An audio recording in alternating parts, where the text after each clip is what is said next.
They done gave the wrong girl a platform on my mama. Faith Friday. When you become too male-centered, I'm out of the conversation. Man, Faith Fridays, tune in, man. Shout out to my mama and my daddy. Hi, y'all. Welcome to Faith Fridays. Thank you. I just want to first off say thank y'all so much for tuning in last week to my first official podcast episode dropping. Make some noise. So y'all know how I am. Let's get into it. We got some topics. Last week, I just want to thank everybody for their feedback. Thank everybody for their support. First, top of the top, let's like, comment, and subscribe. Follow all of my channels. I thank y'all for that in advance. All right, let's get into it. So the first topic I wanted to talk about today was, do you expect your man/date to open the door for you?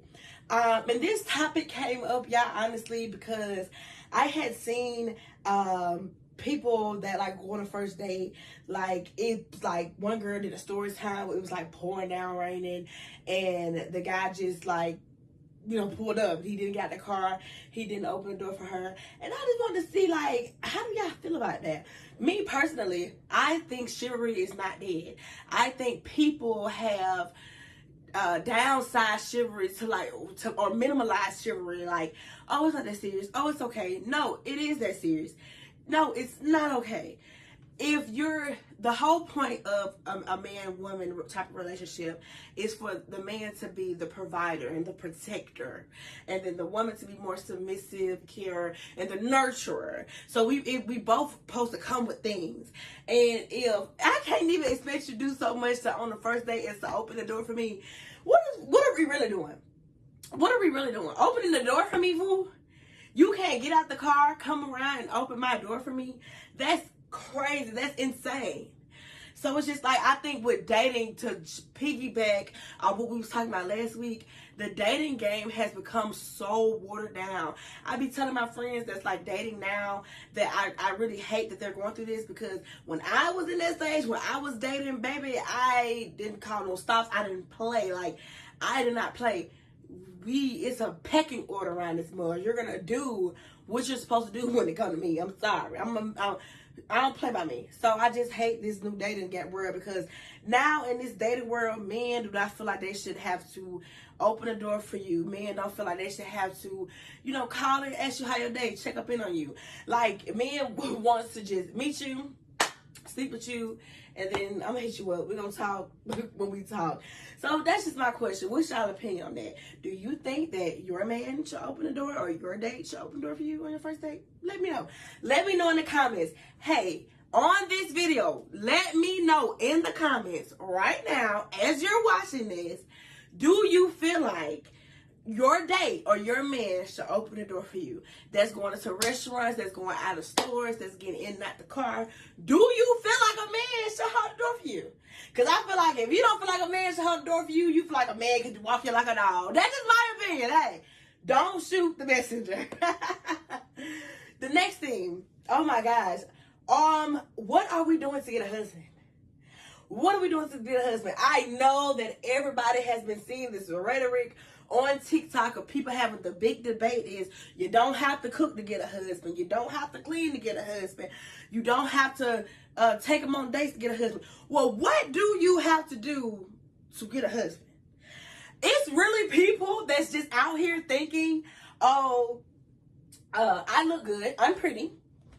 I know how to put that on. I should get a man, right? Sipping tea.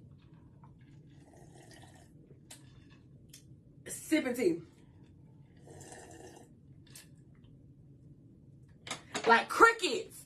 Girl, who do you think you are that you're just because of your existence, that you are owed a husband, that you are owed a provider, that you are owed a nurturer? Like, Queen of Sheba? Unless you're in a religion to where y'all have, or a demographic to where y'all marriages are already planned out for y'all at birth, some stuff like that, some Coming to America 1 stuff like that, then yes, there are things that you have to allude to or let the man know in advance. hey, this is why I'm wifey material. This is why, you know, I'm going to be that girl that's going to transpire to something else. Because y'all thinking that just because y'all are existing, that you're going to automatically be wifed. And who told y'all that? Do I feel like you should cook for every man to be married to them? No. But what is the harm in I'm making me some fried chicken, some rice, a little stew pea, you know, a little cornbread. How hard is it to pick up your phone? Hey, what you doing? Oh, okay, you ate? I would just make me a little fried chicken, a little rice, a little stew pea. You know, say you want some? How hard is that? How hard is that? If you're dating a guy and he's already took you out, like say took you out to eat or took you out and y'all have done activities together, whatever the case may be, and you cooking a little stupid, little rice, little fried chicken, what's the problem with you calling him and just being like, hey, you want some food? Now, a lot of guys, they may be busy at the moment, so they may decline. So if they decline, okay, even better. I got my little stupid to myself. But the fact that women feel like, oh, I'm going to get wife one day, but I don't ever have to cook this man meal is crazy. And if your mama can't cook, that's understandable. There's a lot of women out here that can't cook, that hire chefs or husbands or chefs, or men just love to cook. But if you're not going to cook, okay, the laundry. If you leave some clothes in my house, I'm going to wash them. I'm sorry. I'm not that one that just has dirty clothes. I feel like everything got a smell. I feel like everything has a smell. Markers have a smell. Hair has a smell. Your nails have a smell. I feel like everything has a smell. So if you come over, whatever, we chilling, we hanging out, you leave a little coat over here, a little jacket, a little shirt, a little something like that. What's the harm in just throwing it in with the clothes I was going to wash anyways? What's the harm in doing that? Like, what's the harm in doing that? If I'm dating a guy and he does not have a washer and dryer hookup at his home or his apartment, or he has to pay to wash, hey, just bring a load over here. While you're washing your load, we can spend time together. And me personally, I don't know about y'all, but my washer and dryer costs $1,600. So I will wash your clothes. Yeah, I don't come playing with my $1,600 wash and dryer. I'll wash it. You just put it down. Just put it down. So what are we doing together? Me personally, I'm the type of person I don't mind cooking for a man. I don't mind washing your laundry. I don't mind paying for the dates when we're well into dating. It doesn't bother me. I went out on a date with this guy. We went on probably like 5 dates at this point. And this particular date, I think the bill was like $54 or $40-something, something like that. It was like $40-something. I literally went to the ATM before the date because I said to myself, I'm gonna pay for this date. I didn't care how much it was. I went to the ATM. I got $200 that I'll never forget because the ATM was like right kind of like up the street from the restaurant. And I literally went and got $200 out because I mean I knew it wouldn't be more than that. And I knew it would be more than that. I was just going.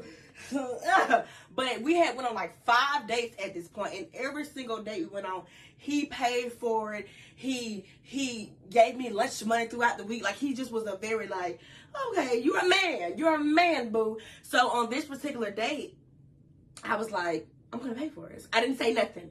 I wanted him to order whatever he wanted. I didn't say nothing. When the check came, I was like, let me see. He was like, no. I was like, let me see, babe. Like, let me see. And he let me see the check. And I think it was like right at 40, y'all. I don't remember. And I gave him $50. I said, it's on me. He was like, no, babe. You got. I was like, no, it's on me. So I'm not going to take your money. I said, either you're going to take it or I'm going to cash up to you. But either way, it's on me. So he was like, you look at you. And so it's just like, it's stuff like that makes a guy know, okay, yeah, I already enjoy spending time with this lady, obviously, because I went on multiple dates with her. And now I know that, like, she'll do for me too. Like, she'll do for me too. And I also told him, I was like, if you wanted anything to go, like, for later, you can order that too, and I pay for that too. But he was like, no, I'm good. But, yes, like, what are we doing? What are y'all doing to your husband? And I'm not saying that your whole living in existence got to be, I got to find a man. I'm not saying that. But it's just a question. Let me know in the comments. Drop in the comments right now, are we governing ourselves to get a husband, or are we just trying to be a one-night fling? That's another thing. You cannot be out here running around like a street lady and thinking you're going to get a husband. You cannot. And then I think, like we just talked about this last week about dating. I don't think nothing is wrong with dating multiple men. But I ain't gonna let everybody know that I'm dating multiple men. I'm not gonna let, cause that does make me. You can let a man know, hey, I am dating right now. But you don't have to say, oh, on Tuesday I can't go out with you because I'm finna go link up with Joe from up the road. You can't do that. It just don't work like that, because of course a man will be like, well, like they would feel iffy about it. You know what I'm saying? So, girl. What are we governing ourselves to get a husband or to get a man, or are we just out here just giving it out? Hey, let me know in the comments. Are we out here just giving it out? Hey! So lastly, I just wanted to take the time to ask y'all, because I want to read to y'all a post that I actually posted on my social media, I think a little earlier last week, I want to say. And I feel like God convicted me to say what I said. And I just wanted to come on this platform and just ask y'all. So I said, in quote, God blesses those with more who are already grateful of what you have. Stop saying you're grateful and actually be grateful for what you have. I need a bigger house. Your family is cozy in your current home. Do you want a bigger home for show? I need a newer car. The car you have gets you to point A and B just fine. Are you embarrassed of its aesthetics? I can't wait until I find a better paying job. Your current job has higher positions available. Are you applying yourself? God has blessed me with so much in my life. This is me speaking. And sometimes I just cry out and thank you, God, because he never fails. Not only does he bless me because I am faithful, he blessed me because I am truly grateful, simply for life today. I love my car. I love my home. I love my wardrobe. And I love my kid. I don't fake it to receive more. I am truly grateful. So I just want everybody, as the end of this video comes, I just want everybody to take a moment and pour into yourselves and ask, am I truly grateful for what I have? Is the reason why God has not blessed me with more in this life yet because I'm not appreciative of what he's already given me? He's already given me shelter, and I know eventually I want a better form of shelter, but am I pouring into this shelter that I have? He's already given me transportation, and I know I want a more reliable form of transportation, but has this current transportation that God has provided for me got me everywhere I need to go and back home safely? Am I truly thankful for my rags? They may not be Givenchy, they may not be Gucci, but they are something that covers me, keeps me warm, and keeps me in where I can go in and out as I please. Like, people, I feel like a lot of people have gotten into this thing where, okay, if I act like I'm grateful, God bless me. God looks within. He looks within. That's why when you're smiling, he knows that you're truly crying. That's why when you're appearing to be sad, he knows that you're trying to really get over on people. So I think we just need to look within, boo. Look within. Are you truly grateful for what you have? Take a moment. Pause this video. If you got to walk through your house. If I had $1 for every time I just walk through my home and just say, I'm grateful, I'm thankful. I get so filled with the spirit that I literally walk through my home and I'm touching stuff. Oh, I'm thankful. Oh, God, I thank you. Oh, God, I thank you. Oh, God, I thank you. And it gets me emotional because I know once upon a time, I didn't know what I was going to do. I know once upon a time, I was 19 years old. I was pregnant. And I was like, where am I going to go? What am I going to do? I have nothing. I have no car. I have no job. I have nothing. I have nothing. A lot of people don't know this, but my days leading up to my pregnancy, I was sleeping on my friend's couch in the country. If I would have went into labor, it would have been at least 40 minutes, 30 to 40 minutes before an ambulance even came. So yes, I literally walked through my home. I am grateful. I am grateful. I am merciful. I am blessed. I am truly blessed. And that is why I think my family sometimes feel like I can be selfish.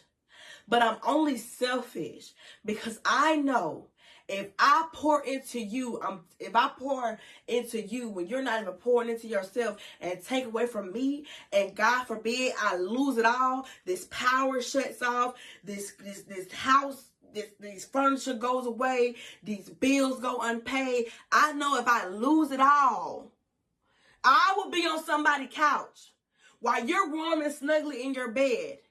I cannot pour more into you than you're pouring into yourself. And then when I lose it all, I can't ask you for $5.